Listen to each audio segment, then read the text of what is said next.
Olá, eu sou a Camila Grasso. Olá, eu sou a Fernanda Costa. Olá, eu sou Juliana Esperandil. Eu sou Luiz Gama, bem-vindos e bem-vindas a mais um episódio do podcast Papo Furado PC. Hoje vamos falar de amor e sexo. Então roda a vinheta aí, Pedro.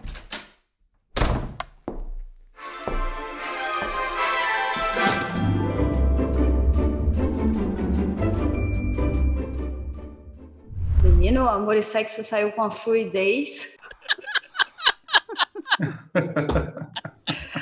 Olha, primeira vez que o tema sai assim fluido, menino, uma facilidade, ó. Acho que eu estou vivendo isso, talvez. Olha! Sonhos, fofocas íntimas rolando no papo. Nesse momento, você e sua camisa são uma coisa só. Exatamente, Luiz. Assim, não queria te contar nada, não, mas... O inconsciente trabalha o tempo todo, né, Luiz?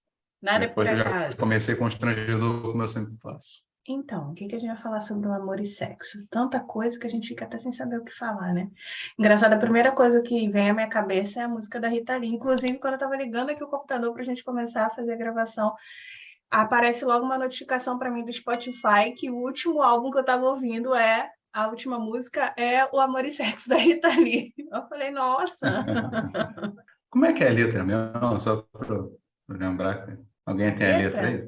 Eu não vou cantar, não, gente. Eu sei Não, pode ler a letra música. mesmo. Cantar não, isso quer dizer, eu posso ler, porque ler eu sei, mas cantar, aí isso aí eu deixei para depois.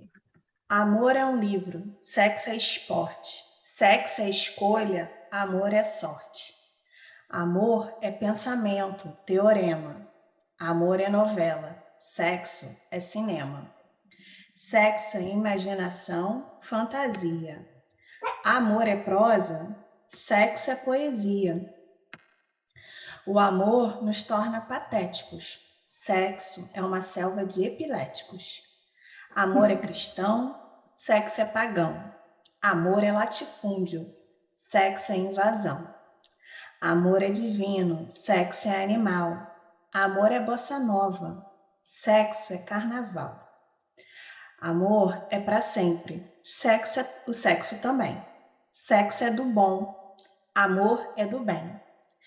Amor sem sexo é amizade. Sexo sem amor é vontade. Amor é um, sexo é dois. Sexo antes, amor depois. Sexo vem dos outros e vai embora. Amor vem de nós e demora. Amor é isso, sexo é aquilo, e coisa e tal é coisa. Ai, o amor, o sexo. Camila, não. Várias coisas interessantes. Um pause para isso, porque esse seu o sexo ficou parecendo aquele ai, dor, ai, Gente, prazer. o papo furado não tem maturidade para falar sobre sexo. A gente tá parecendo a quinta série B. Tá maravilhoso. Gente, é porque é bom, né? Não é? Por acaso é mesmo. Ou não, né? Às vezes pode ser meio... Tem umas ciladas aí que rolam. Mas enquanto eu estava lendo a música aqui, eu fui pensando, né, em algumas coisas do tipo, na hora que fala que amor é prosa, sexo é poesia, me lembrou que Lacan diz que nós somos poema, né? E aí fala que amor é prosa e sexo é poesia, me veio logo à cabeça isso, né? Essa questão do sujeito ser feito de amor e sexo, né? Constituído de amor e sexo, prosa e poesia, né? Agora também quando fala que amor é um, sexo é dois, me lembrou também do Lacan dizendo que não se faz relação sexual, né? Não se faz um, né? Somos dois. A gente até tenta, através do amor, fazer um, né? Mas não tem como. É uma ilusão, é uma fantasia mesmo, né? Porque, né, tem uma frase famosa sobre o sexo, né? Que ele fala que sexo são sempre, no mínimo, 4 envolvidos. Acho que o Freud fala isso, não? Eu não tinha ouvido ainda, não. Por que 4? Tem o sujeito e um a bacanal, fantasia, né? Tem a bissexualidade rolando, tem um monte de coisa rolando, várias pulsões. Então não é um, né? Sexo é sempre orgia, né? Ela fala que como é que é amor? Que não fala que sexo é invasão, né? Que ela diz, né? Assim, mas você pensa aí tem uma hora que ela fala que amor é fantasia, né? Mas se você fala da fantasia, fantasia é uma invasão também, né? Não, na Constrói a música fantasia de uma sexo é invasão. sexo é imaginação, fantasia. Não, mas tem uma hora Assim que é fala a que sexo é letra. invasão, né? Amor é Depois ela latifúndio, fala sexo é assim. invasão. É Aí, se Mas a curioso gente entrar isso, a nessa né? questão, né? constituição da fantasia é uma invasão, né? É uma invasão que eu digo assim pelo mapeamento do corpo, né? Do toque, e leva para lá, a criança é uma coisa horrível, né? Leva a criança para lá, leva a criança para cá, e dá banho, e dá tudo contra a vontade, você nem sabe o que aquele sujeito quer, sabe? Às vezes nem a própria criança, mas é tudo interpretação do outro, todas essas mensagens do outro, eu vejo como uma coisa muito invasiva de cara, por isso que é traumático, né? Assim, de cara, são muitos toques, muita coisa, né? Por isso que é sempre a gente escuta o sujeito falar da fantasia em análise, assim, sempre traz alguma coisa bem feia, né? Assim, não é bonitinho. Eu acho Uhum. que tem sempre esse toque da invasão, eu acho, sabe? Inicialmente, tá? Então, depois a gente vai colorindo.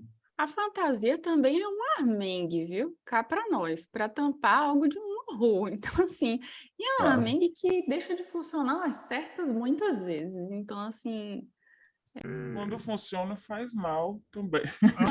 aham, pois é, então assim, porque fica parecendo, não sei, eu acho que talvez na linguagem corrida, né, do dia a dia, a gente fica pensando nesse fantasiar, talvez de um outro lugar, né, assim, meio que numa conotação de algo como uma imaginarização, de algo de uau, né, é a minha fantasia, e para psicanálise talvez não seja tão desse lugar, né. A fantasia para a psicanálise tem uma relação direta com trauma, né? A Uhum. fantasia e o trauma são um lado e outro da mesma moeda, vamos dizer assim. Mas é interessante porque você falando nessa coisa da fantasia no senso comum, me veio uma parte do seminário 3 que Lacan fala sobre a fantasia, que é o fantasma, e sobre fantasia.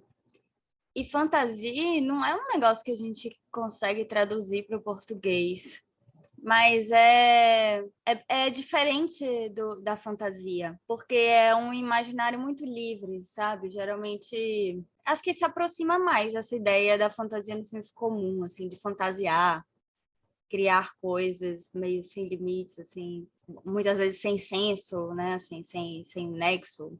Sabe o que me passou, Ju? Não sei se cabe aí no seu pensamento, mas a diferença disso que a gente chama de história, né, com ES, e história, que tem esse quê Hum, dessa história que é de fantasiado, pensamento livre, solto, cores, e, enfim, toda uma trama, os e na stories da história vida. de vir de um outro lugar, né? Curioso, né? Que a gente está aqui tentando usar, assim, a gente está falando de línguas diferentes e de significantes diferentes para tentar abordar o que é indizível, né? Tanto do Daí a prosa sexo e a quanto do poesia. amor. É, que é a famosa frase de Lacan, não há relação sexual. Mas eu acho que é interessante o tema de amor e sexo, assim, porque é tão complexo, né, essa montagem da sexualidade e hoje a gente tem muitos debates aí, né, sobre relacionamento aberto, sobre o lugar do sexo e o lugar do amor. A gente está se questionando mais enquanto sociedade sobre essa disjunção entre amor e sexo, porque existe um tempo em que não era permitido pensar em amor e sexo como coisas separadas, embora sempre tenha sido assim, sempre foi separado, né? E, menina, é verdade isso mesmo, hein? Tava pensando aqui, porque tem uns relacionamentos que terminam porque o amor muda, né? É um amor que perde o tesão. Quer dizer, amar sem tesão, né? Como dizia a Rita Lee, tem a ver com amizade. Além de que tem também o fato, né, que às vezes você tem tesão sem ter amor nenhum, né? Você tem um ódiozinho. Bom, vai complicar o negócio aqui, mas peraí. Mas não era moral, né? Tinha um tabu aí.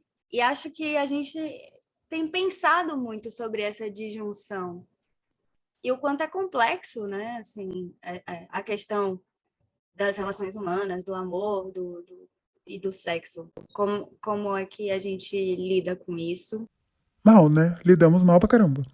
nos diferentes momentos de vida, com os diferentes parceiros?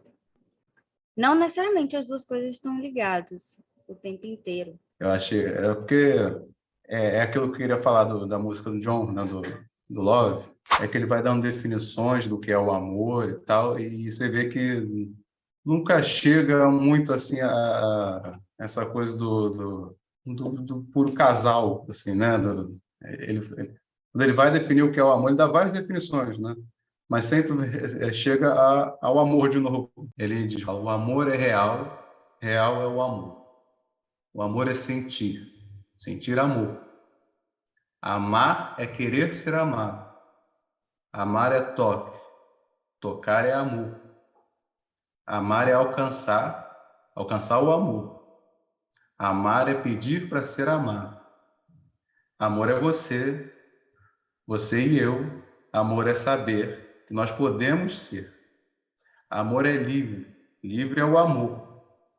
Amar é viver, viver o amor. Amar é precisar ser amado. Ele foi bem psicanalítico, né? Eu acho, nessa letra, né? Nossa, eu parei quando você leu assim, dizendo que amor é saber, Entendeu? né? Tem tudo a ver com o processo de análise, né? A gente entra em análise através da transferência, o amor de transferência, para saber algo, né? Buscando saber algo. Achei, assim, incrível. E ele era muito intelectual, né? Assim, então, acho que não duvido nada que ele tenha dado uma lidinha No titio nos Freud. textos lá. É o que os poetas nos proporcionam, né? Isso que a gente começou falando, né? Tentar falar sobre isso que é da ordem do indizível. Eu poderia dizer que eles fazem aquela dança, né? Aquela dança do mar e do litoral, de ir e de vir, enfim.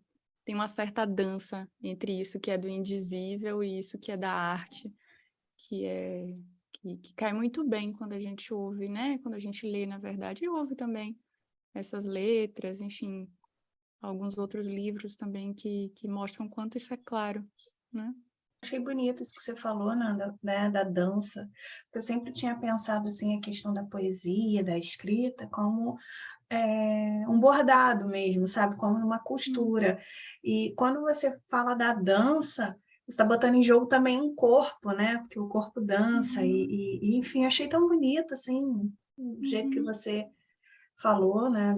Principalmente do mar e do litoral, que o litoral faz com tensão ao mar, enfim. Eu achei bonito, assim. Eu nunca tinha pensado desse lado. Uhum. Eu tenho pensado muito nisso que a gente falou, né, em um outro momento, quando a gente falava na temporada do amor, que é o amor mais digno. Isso que o Lacan fala, né, da chegada a esse lugar, né, se a gente pode dizer chegada a um lugar, acho que talvez não seja um termo muito feliz, mas de aprender a amar de um outro lugar, né, e aí ele chama isso desse amor mais digno, que é esse amor que comporta a falta no outro. E é muito bonito, porque eu vejo muito mesmo, assim, algo de uma dança, de um balé, sabe? Um balé de corpos, um balé de palavras, enfim, não sei, me vem muito essa sensação, sabe? Acho interessante a coisa do amor mais digno, porque Lacan fala que é um amor que não é falatório, né? Esse falatório todo do amor. Mas para se chegar aí é preciso falar tanto de amor, porque em análise a gente só fala de amor. Então, é assim, é muito interessante esse percurso, né? Fala de amor e sexo, né? Fala-se muito de sexo na análise também. Isso tudo que a gente estava conversando, em um dado momento a gente estava falando algo que agora eu não me recordo, e aí eu fiquei me questionando assim, mas então qual é a ligação, né, do amor e sexo, e como que isso se dá no processo da constituição do sujeito?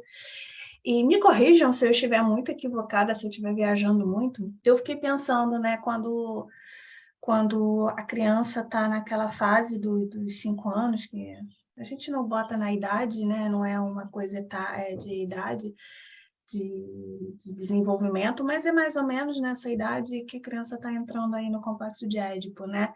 Nessa questão que ele precisa amar muito a mãe, que é o primeiro objeto de amor, né? E no dado momento ele precisa passar esse amor para o pai, né? Claro que tem as suas especificidades, falando de menina, né? Mas para depois conseguir fazer uma escolha, o Freud vai chamar de escolha de objeto, né? Mas é aquele que a criança vai poder amar futuramente, né? A identificação, vamos dizer assim, né? Se é homem, se é mulher, enfim. E eu fiquei pensando nisso, como que mais uma vez, é a partir do amor, né? A partir do amor a esses pais aí, né? Que a criança se insere nesse balé, como a Fernanda falou. Tá vendo que são vários na cama, né? No ato sexual, né? Na relação sexual, né? No ato sexual. Porque nada disso se perde, né? Nada disso é jogado no lixo desse percurso até, enfim, a identificação, né? É importante a gente se remeter a isso mesmo, porque eu acho que é um momento, pelo menos na minha compreensão, é um momento em que muita coisa acontece ao mesmo tempo. A gente tem essa mania em psicanálise. Sim, é mania de psicanalista, de tentar colocar tudo numa linha cronológica. Olha, agora é esse, depois é aquele. Não, tudo acontece numa bagunça. Eu acho que nesse entremeio aí são muitas as questões que surgem, né? Assim, a criança vai se deparar com o quê de o que é isso mesmo, né? Menino, menina. Né? Pintinho, pepequinha, o que é isso? E ao mesmo tempo tem um jogo aí com relação a esse amor, né, com os pais, e isso tudo vai se desdobrando, né, assim, em várias camadas. E retorna, como o Luiz fala, por isso que são 4, né, ou mais, numa cama. É um cartel, né? na cama. Novo quadro do Papo Furado Psi. Na cama com cartel. Vem ser nosso mais um. Caraca. Que isso. Definitivamente a gente não sabe falar sobre sexo, a gente não consegue. Tá vendo como o sexo incomoda, galera? Incomoda todo mundo, tá vendo? É difícil. Como o sexo é infantil, estamos nós aqui. Totalmente infantilizados, né? Assim. Mas Freud disse lá, né, nos 3 ensaios de sexualidade infantil, não tem pra onde correr, não, gente. Exato. É muito engraçado, porque o humor, vira e mexe, ele bate aí, né? Assim, nas teorias infantis da sexualidade de Freud, eu sempre encontro um quezinho disso no humor, né? Assim, em algum lugar. Sempre volta alguma coisa. Muito interessante. Eu vejo vários programas Outro dia eu estava vendo uma coisa que era de xistes, né, de jornalistas esportivos e tal. Se você vê, tem uns apresentadores da ESPN, que eu esqueci os nomes dele, né? Mas eles não podem ouvir nada, nem parecido com alguma coisa sexual, assim, sei lá, um nome de um jogador estrangeiro que lembra alguma coisa, sei lá, que eles não conseguem mais apresentar o programa, porque eles não conseguem parar de rir. Mas vira uma criancinha mesmo. Agora, eu não sei vocês, eu gosto muito de stand-up, né? E assisto muitos, né? No YouTube, enfim. E esse final de semana eu fui num show de stand-up. Imagina, o assunto mais privilegiado. Stand-up. Stand-up. Tu vai. Ela consegue nem falar, cara. Ela... Não consegue. Não, eu tapando a boca, né? Tipo assim, não pode falar.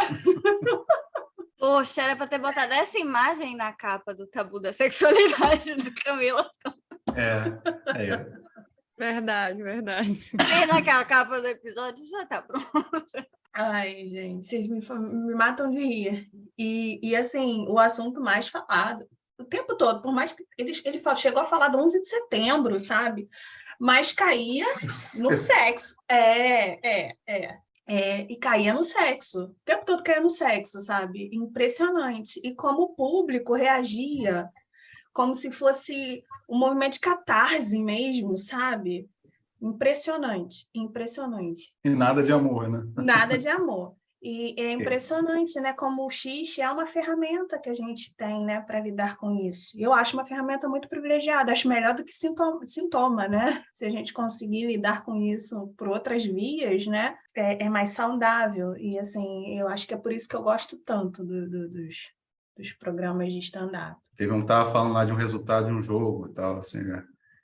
Aí, pô, ele tá lá no meio da fala, né? A fala rápida, né? E tal, e fala, pô, fulano, o time tal não sabe se comportar quando leva de 4, pô. Levou de 4, o problema. O cara, o cara que tava entrevistando, ele não tava, eu acho que ele ia ter um AVC, porque ele tava tentando segurar tanto a risada, assim. Não pode ver uma frase. Pô, levou de 4, o jogo foi 4-0, né? Não, levou de 4, pô. E não sabe lidar com isso? Você quer, pô. E se tivesse metido 4? Aí acaba a entrevista, porque não tem como, né? Sexo, ele pega mesmo, né? O Ele sexo vira invadiu. protagonista. É isso, sexo é invasão, aí tá certo. Agora, a pergunta que não quer calar, toda vez que você vai falar sexo, vai falar assim, você fica vermelho, Luiz. O que acontece? Gente, o meu corpo são todos os livros de Freud. São todos os livros de Freud. Entendeu? Peraí. Dá uma pausa aí, rapidinho. Ele falou todos, assim, tipo, todos os livros de Freud. A coleção inteira, a obra inteira de Freud. Tá no corpo dele. Foi isso que ele falou? Ele demonstra Todos! um ato. Todos! Amado, deixa eu te dizer, viu? Rapaz. Todo, eu sou a teoria, entendeu? É isso aí. O papo Durmam tá com fazendo ela. bem. Não tá fazendo bem pro Luiz o papo, né? Eu tô começando a ficar preocupada. Amigo, eu tô ficando preocupada com você. Acho que a gente vai precisar de férias. Vou investigar. Mas é engraçado, assim, ainda hoje eu estava lendo um texto do Scovitch e ele falava que homens e mulheres se relacionam com o amor de lugares diferentes, né? E aí eu fiquei pensando nisso, assim, que coisa, né? Como pensar isso nesse jogo, nessa dança de amor e sexo, né? Como de fato entender isso, sabe? O que vocês acham? Que é um bololô. Mas eu ia falar, parece aquele jogo dos palitinhos. Que tem um monte de palitinho, assim, pega a aglomerado. vareta. Aí você tem que ir tirando Aham. pra ver onde é que mexe em tudo. Você vai falando um negócio aqui, outro ali, daqui a pouco a estrutura toda diferente. É um emaranhado de coisa, né? E tá indo Mas eu acho que eu bastante coisa. entendi o que a Fê quis pontuar. Eu não sei se amam diferente, mas eu acho que talvez fazem uso do amor de forma diferente, não sei, né? Porque eu li uma frase, um texto da Catherine Miot, onde ela fala. É um texto complexo, ela vai falar um monte de coisa, mas, assim, resumindo, ela vai falar que porque Freud diz que a mulher não tem superego, né? É um superego frágil. E aí a hipótese dela é que, na verdade, a mulher tem um superego no homem. E que talvez, no parceiro, né? Vamos botar homem e mulher, no parceiro. É um superego externo. E aí talvez a questão do amor seja mais complexo para a mulher por conta disso. E muitas das vezes a mulher se coloca num lugar aí não tem um tempo atrás teve uma novela que trouxe à tona aquele grupo de apoio Mulheres que Amam Demais, que as mulheres ficam meio enlouquecidas, né, no amor e nessa fixação pelo parceiro por conta dessa perda desse superego, sabe? Eu não sei, eu acho complexo, não sei opinar sobre isso, estou falando o que o texto diz, mas é algo que me faz pensar, porque ela inclusive diz que isso justifica talvez a forma como a mulher se mantém, né, em relacionamentos abusivos, violentos, né, que é mais difícil para a mulher abandonar um homem do que pensar que não é mais amada por ele. Então, eu acho que isso que a Fernanda falou, para mim faz sentido, de que é diferente. Na verdade, Cami, o que acontece? Polêmica. O Luiz, ele fala exatamente um pouco o contrário disso aí. Ele diz assim que ao final, né, se me recordo bem, que ao final de uma análise não é que se espere que uma mulher tenha o desejo de gerar um filho, que a mulher se coloque a serviço desse outro, que pode ser, né, um homem, uma mulher, enfim, numa relação. mas é de um outro lugar que ele fala. A minha pergunta, o que, na verdade, eu estou construindo ainda esse pensamento. Eu acabei de ler o texto faz um pouquinho de tempo só, mas eu fiquei me perguntando sobre isso, né? Sobre essa vivência do que é amor e sexo para um homem, amor e sexo para uma mulher. E como é que vocês entendem isso mesmo, né? Como é que chega na clínica de vocês? Porque eu estou construindo isso, sabe? Assim, da leitura do texto, acho que foi um texto assim que me trouxe que gostei muito de ler o texto nesse sentido, porque concordo com ele quando ele traz essa passagem, principalmente é como se esperasse de uma mulher esses 3 únicos caminhos, né? A masculinização, a posição enquanto a maternidade, e o outro que é qual, gente? Psicanalistas, me ajudem. A feminilidade Pronto. A é o feminilidade. que Pronto. Então, assim, ele vai um pouco além disso, né? De dizer que, na minha leitura, né? Que talvez que não é 1 mais 1 igual a 2, mas que existem algumas outras formas aí de se fazer com aquilo que, ao final de uma análise. Eu acho que Mas era mais uma curiosidade, assim, né? Para entender um pouco de como é que chega isso para vocês, assim, como que vocês pensam. Luiz, no meio de 3 mulheres, conta aí. Eu vejo muito que Fala, quando o Ju. amor acaba pro homem, assim, ele diz claramente que o amor acabou, mas ele não se escuta, né, muitas vezes, que ele está dizendo que o amor acabou. Ele tá por conta de porque fica às vezes um puro apego ao objeto, assim, né, em muitos casos assim que eu escuto, sabe? Não quer largar, sabe? Aí fica com 1, 2, 3, aí se mete numa confusão absurda e fala, ai, meu Deus do céu, mas é muito difícil isso. E aí fala assim, eu nem gosto de fulana. Aí você aponta justamente isso, né? Só você acabou de dizer que você não gosta da fulana, então por que você continua? Mas eu gosto, como assim? Eu nunca disse isso. É não querer desapegar do objeto, né? Impressionante. Assim, eu acho que tem uma fala diferente das mulheres, né? Quando elas falam sobre essas questões, assim, né? O que eu escuto muito é isso mesmo. Mas assim, ele me ama, né? De uma outra ordem, eu acho, sabe? Então, Mas escuto um acho homem falar que isso, mas é porque ela me ama, sabe? Eu não escuto isso, não. Eu fiquei pensando, entre não sei se a gente poderia falar com relação a isso que você trouxe da mulher, de uma fala com uma certa densidade, assim, né, da vivência, enfim, da experiência, experiência, gente, não sai a palavra, da experiência do amor, enfim, tá difícil experienciar o amor em no caso. interpretações selvagens rolam.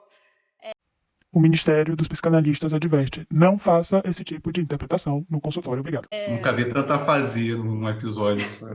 Caraca, mano, falar de amor deu ruim.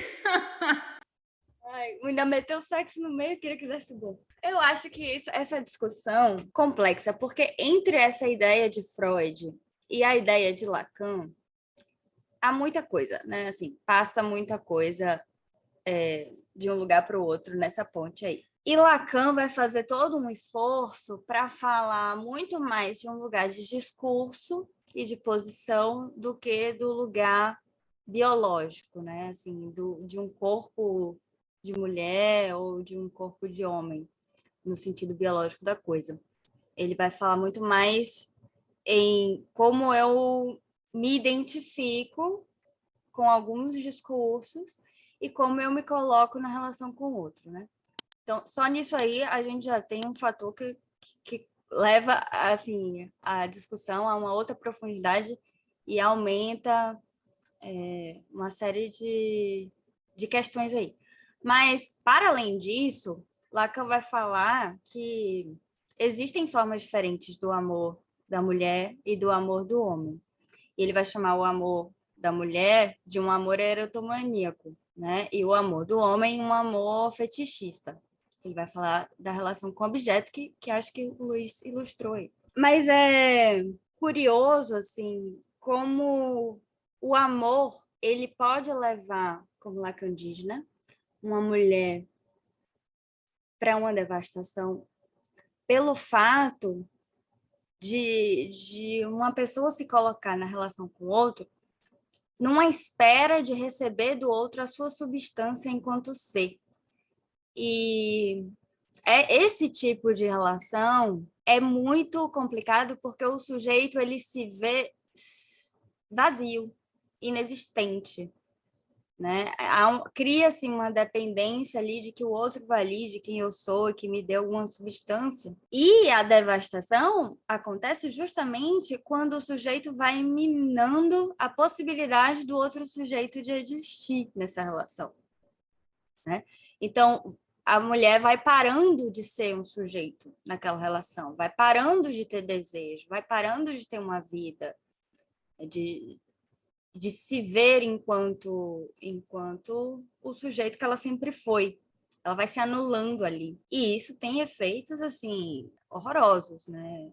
Para, além das questões físicas da violência contra a mulher, das questões psicológicas e dos traços que isso deixa. Mas acho que a questão fica bem interessante quando a gente começa a se perguntar por que o discurso feminino do amor leva a gente para esse lugar. O que tem nesse discurso do lado feminino que que produz isso nas relações, né?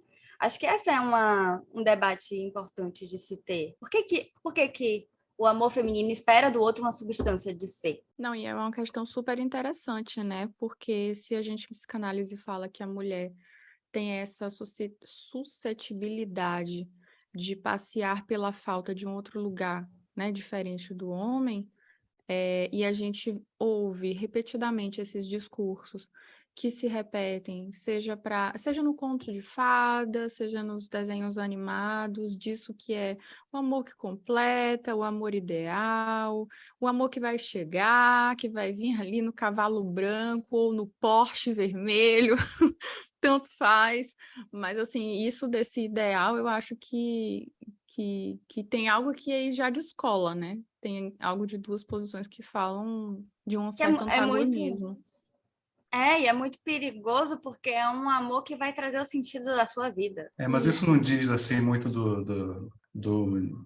digamos assim, do maior conhecimento um perigo, assim, entre aspas, de se cair no abismo do S de abarrado, né, Com certeza. Claro. Mulher, das formas da sexuação, né? Por isso que tem o apego de uma outra ordem, né? Do apego fetichista do homem, né?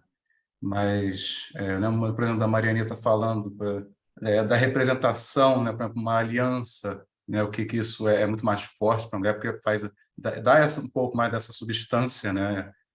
Faz ela existir enquanto o homem nomeia, és minha mulher, né? De alguma forma. Por exemplo, uma aliança diz muito disso, né? Enfim, as palavras têm uma outra função também, assim, muito mais poderosa, né? Você é o meu amor, você é minha mulher, você...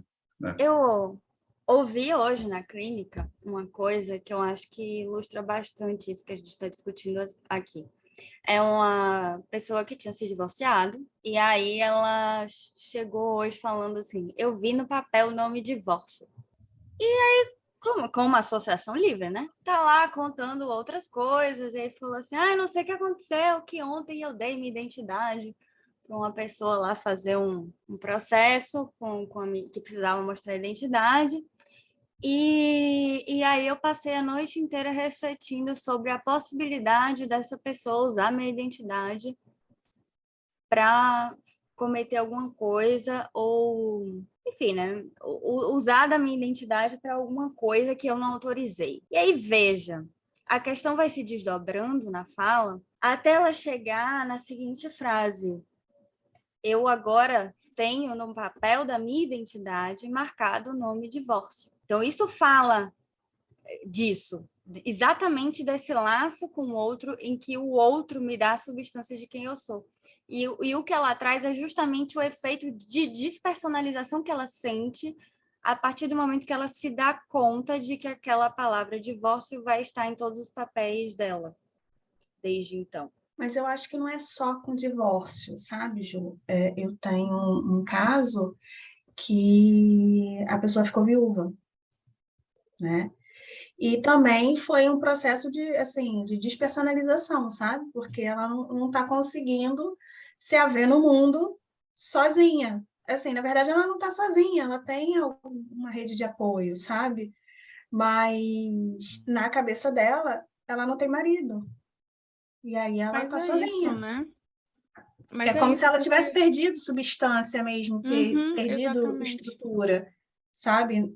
Óbvio que quando a gente perde, né, um objeto, né, quando a gente fala em psicanálise, a gente fala em objeto, mas quando a gente perde uma pessoa que a gente muito ama, um processo de luto, isso é normal, né? Mas ela traz à tona essa questão que a Ju está falando, na necessidade de ter um homem para, como se fosse para validá-la no mundo. Mas é Acho que também engraçado, diz. né? Porque esses dois significantes que aparecem, tanto divorciada, o divórcio, né, Ju, quanto viúva, eu acho que trazem uma certa marca que diz assim, agora é de um outro lugar, né, que Isso. você tá.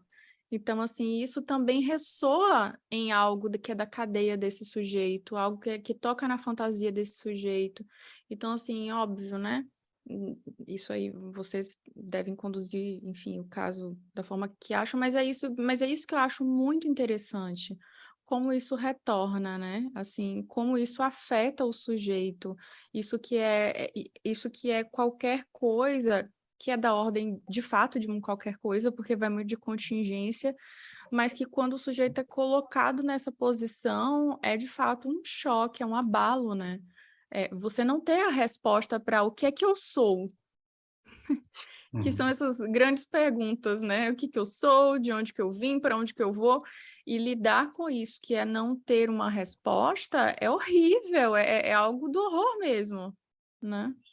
Sim, e tem uma... Ela chega a formular uma frase assim, que é: eu não tenho como recuperar essa parte da minha identidade que ficou com ele. Veja o quanto, né, essa Que forte. marca é profunda aí, né? É realmente de um lugar muito forte que a gente escuta isso na clínica. Perdeu e é irrecuperável, né, assim, da Mas não identidade. deixa de ser, né, uma perda. Um divórcio implica num certo luto também, né? Aham. Mas é Bom, engraçado, porque Mas tem algo do me recuperável, por corrige. exemplo, pelo processo do luto, né? Mas eu acho o seguinte, o ser é sempre para a morte, no sentido de que a única coisa que a gente sabe sobre a nossa existência é que vamos morrer. E aí a gente pode puxar algumas coisas, né, da pulsão de morte em Freud e do quanto, se a gente faz esse link, né, da pulsão de morte em Freud e do S de abarrado, que está lá em Lacan, a gente está falando que existe sempre um ponto que é impossível de dizer sobre, que tem a ver com a minha existência, e que quanto mais eu tento tapar isso, eu posso cair nesse abismo. Então, tem uma série de mecanismos nessa busca de substância no outro que pode me levar a cair no vazio absoluto, né? Realmente Sim. na representação da falta a ser que somos. E é isso aí que a gente pode pensar, por exemplo, na diferença. Eu sei que não cabe aqui, mas aí a gente deixa só, sei lá, como um recorte, na diferença de final de análise de uma análise freudiana e lacaniana, que é assim, frente ao horror da castração, o que você faz é você se identifica ao analista, porque é um horror. E quando a gente pensa em Lacan, se a gente pode falar dessa forma, desse passo além da castração, sim, fazer o que com isso? Fazer o que com isso que é assumir esse furo, de que de fato somos todos furados, que a castração está para todos, de que não vai haver Assumir essa completude. Assumir e costurar, pego aí até o termo da Cami, bordar novos contornos para isso, contornos, que seria essa busca desenfreada de uma resposta do outro e do outro e do outro, sabe? porque essa busca é uma busca eterna para algo que não tem resposta, então está fadada ao fracasso, né? E Exato. cada vez que isso fracassa, eu vivo isso com uma angústia absurda. eu acho que essa diferença também tem a ver com até onde Freud conseguiu ir, né? Porque o Freud não conseguiu avançar muito além, né, do rochedo, da castração. No próprio texto lá de 37, Análise Terminável e Interminável, ele fala, né, sobre isso, e fala que uma análise... por que eu estou falando isso? Pela questão, né, da posição feminina, porque talvez a mulher que está um pouco, que transita, né, entre o lado feminino e masculino com mais facilidade. E também porque eu acho que a análise é um processo aí de feminização desse sujeito. Ele fala que é preciso chegar a atravessar o repúdio à feminilidade, né? E, na verdade, ele está usando feminino, não ele usa o significado feminino, né? A palavra, né? Não é feminilidade, porque tem a diferença. Mas talvez seja por isso que seja mais complicado, não sei. Aí deu um nó, conforme eu fui falando aqui, deu um nó na minha cabeça, sabe? Senti a cabeça fazer track, assim. Eu acho. Cabeça de psicanalista sofre. Poxa. Tic-tac, dá umas brigadas às vezes aqui. Eu acho melhor a gente voltar a falar de sexo, estava mais divertido.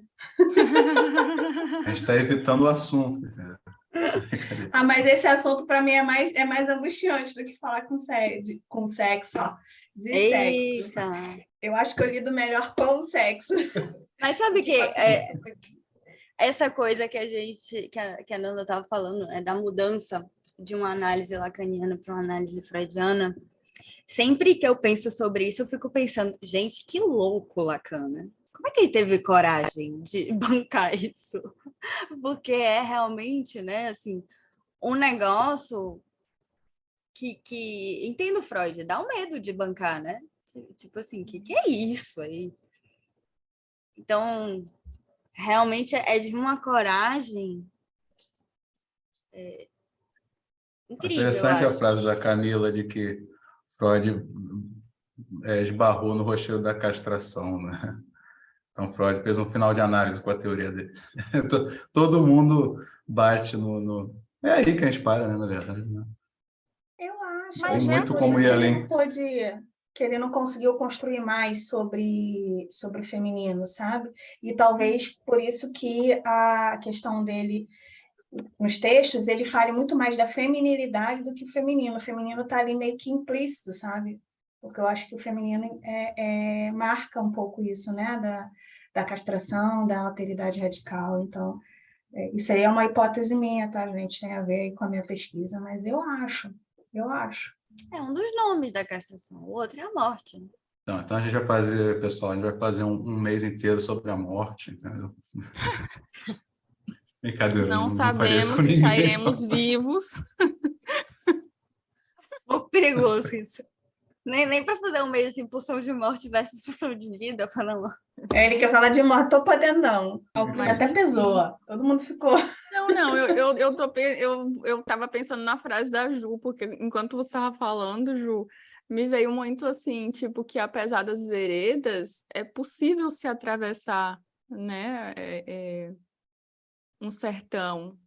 E acho que sim, foi muito corajoso não só de Lacan, e de poucos que conseguem chegar a um final de análise. Porque a gente fica achando que é todo mundo que chega e não é muito por aí, não. Assim, sustentar uma análise até chegar, né, ao final, sustentar... Hoje eu estou ótima, gente, desculpa, quando eu estou...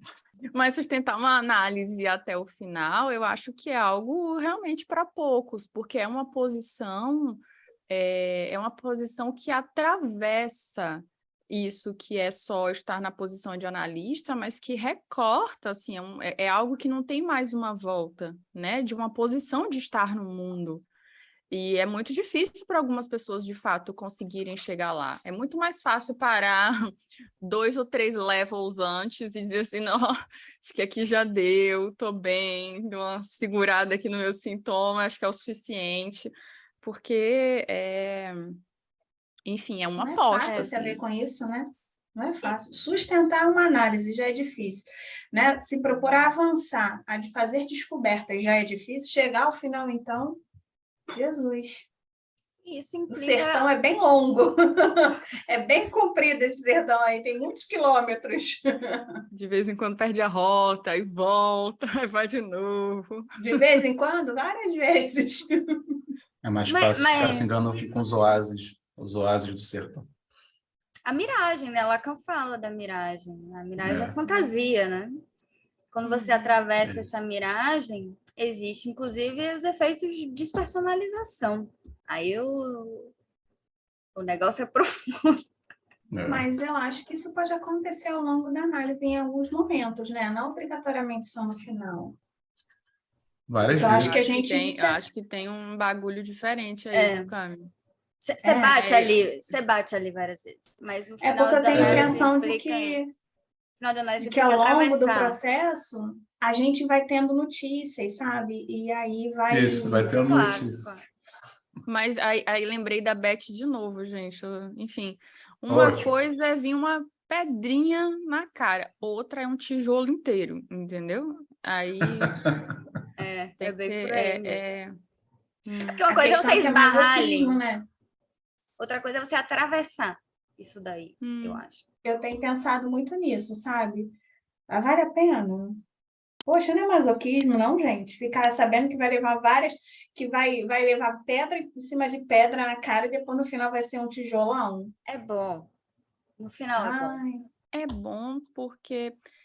sabe por que é bom? Eu volto à mesma frase que a Ju fala, né? De sair do cativeiro do outro, do Busserru, né, Ju? É algo realmente que traz uma certa liberdade de ser. É como se fosse possível existir para além de um quadrado. E aí você começa a brincar com as formas de ser com uma certa familiaridade, entende? sim. Assim, e não é mais tão doloroso, enfim, talvez Mas eu acho ficar que preso ali no mais é do um mesmo. percurso com muito percalço, sabe? Eu lembro que há um tempo atrás, já tem não sei quantos anos, enfim, um tempinho atrás, porque a gente sabe também que, né, na análise o processo não tem a ver com tempo cronológico, é com lógico. Eu cheguei para minha analista e falei assim: olha só, quero mais brincar disso não. Já cheguei aqui, tá bom, vamos parar por aqui. E aí, qual é a diferença, né? A gente tem a posição do analista, é o desejo do analista, né? A aposta dele de que alguma coisa pode advir ali, né? E aí ela falou assim: não, não, não, você vai continuar, né? É assim mesmo, vamos lá. Enfim, claro que ela não foi tão doce assim, ela me deu um cortão, né? Quem conhece sabe como ela é. Que me deixou assim, acho que foi pior do que levar um tijolo na cara, entendeu? Tava tão bonitinho, Cami, você não precisava furar ela desse jeito, tava poético até. E aí ela falou... É um amor que não é mais de cativeiro, é interessante, né? Acho que, Eu acho linda. eu almejo, viu? Eu acho linda essa analogia do Busserru, por isso que eu sempre uso. É realmente... e é muito verdadeiro, assim, é muito feliz essa colocação. Porque isso é exatamente isso, esse quantum de liberdade, essa pequeno grão de liberdade a mais, assim, para o fazer, o saber fazer com aquilo que é a castração, que é impossível de tapar, né? A partir do momento que você entende que é impossível de tapar e do quanto é sofrido tentar tapar, aí você consegue fazer com isso de outras formas. A gente só chega até aí, acho, muito apostando no amor, né? Porque, por exemplo, nesse caso que aconteceu comigo, eu continuei, acho, muito por uma questão transferencial com ela, né? Um amor, assim, né? Ela falou: não, você vai continuar. Eu quase que foi uma ordem ali que eu segui, né? E eu acho que a gente precisa do amor para isso, sabe? Para dar uma amenizada aí. Não sei o que vocês acham. E aí esse amor de transferência vai cair e o sujeito vai sair da análise apaixonado pelo seu sintoma, que é o seu desejo de analista, né? Uhum. Por isso que a Marianita fala que é profissãozinha ingrata, você... Quando o sujeito chega quando tá na merda, ele começa a melhorar e aí ele vai embora. E você já sabe que aquele amor ali é pura ilusão e você tem que sustentar que ele te deixe cair como dejeto. Quer dizer, Escolhemos isso aí, gente. Vamos fazer com isso. Quem mandou, né? Vamos parar aqui. Pois. Isso é sintomático. Essa escolha aí, gente sã não faz essa escolha, não. Isso eles não falam naquelas propagandas do seja psicanalista, você vai ganhar muito dinheiro, não sei o quê. Eles não botam nas letras Esses que miúda, cursinhos Eu sei lá, nunca aí, vi né? essa começam a projeto. propaganda. Onde passava essa propaganda? Eu nunca tive Tem acesso a essa aí, rola por aí, né? Na verdade, eu quero ver dizer que um sertão será atravessado, porque boa parte do que a gente ouve hoje não é muito isso, não. É do tipo, venha, eu sou psicanalista e vou resolver os seus problemas. Acho que a frase fantasmática da Fernanda passa por esse sertão aí, cara. Tipo, lá, tá no... Não é? Outra não, é que eu sou interpretação muito selvagem aqui, ó. apaixonada. Eu sou muito apaixonada pelo Grande Sertão, você não tem noção, assim. Foi o Tá último certona, livro que eu cara. li antes de vir para a Alemanha. Acredita? É o que ele Você falou? ouviu isso, Fernanda? Não, Você tá Repete. certona. Certona está você. tô certona, maravilhoso. E leiam também o Vai conto da Terceira Margem sustentar do o Rio, para caboclo. ver se vocês não vão achar que tem tudo a ver com a travessia do análise. Qual? A Terceira Margem do Rio. Mas vejam só, a gente começou falando muito de sexo e depois foi pro amor e não saiu mais do amor, né? Viu? Atravessamos a quinta série. Pelo menos a quinta série, né? Ou estamos no gozo total, aqui. A gente precisa, às vezes, gozar um pouquinho, né? Aprender a gozar melhor, né? Não é isso que a análise ensina? Não precisa ser aquele gozo desenfreado, né? A gente pode aprender a gozar um pouquinho melhor, né? Então, por que não? Falar de amor é bom. Fazer sexo também, né? Bom, depois disso, né? Voltem mais para conversar com a gente. Vamos receber 2 convidadas aí ainda esse mês, falando sobre sexualidade. Se inscreve no canal, comenta, fala como é que tá o amor. Fala sobre sexo assim no comentário, que é demais. Que é isso? Tá recalcando o sexo? Vamos falar só sobre amor agora. Mês que vem tem outros temas, então se você também não gosta de falar de sexualidade, fica aí, porque mês que vem tem outra coisa. Se inscreve, comenta, compartilha e vem bater um papo com a gente.